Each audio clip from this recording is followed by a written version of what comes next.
Share বাজারে সরকারি কোম্পানিগুলোকে যাতে অন্তর্ভুক্ত করা হয় সেজন্য অর্থ মন্ত্রণালয়কে নির্দেশ দিয়েছেন প্রধানমন্ত্রী শেখ হাসিনা। সকালে শেরেবাংলা নগরে এনইসি সম্মেলন কক্ষে জাতীয় অর্থনৈতিক পরিষদের নির্বাহী কমিটি একনেক সভায় তিনি এই নির্দেশনা দেন।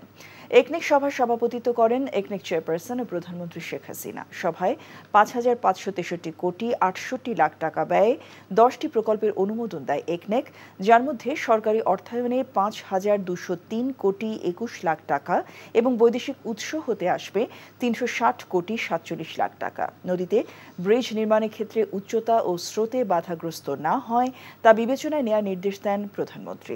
খুলনা মেডিকেল বিশ্ববিদ্যালয়ের নামকরণ তাঁর নামে করায় উষ্মা প্রকাশ করে প্রধানমন্ত্রী নিজ নামে আর কোনো প্রকল্পের অনুমোদন দেবেন না বলেও জানান পরিকল্পনা মন্ত্রণালয়ের সিনিয়র সচিব সত্যজিৎ কর্মকার।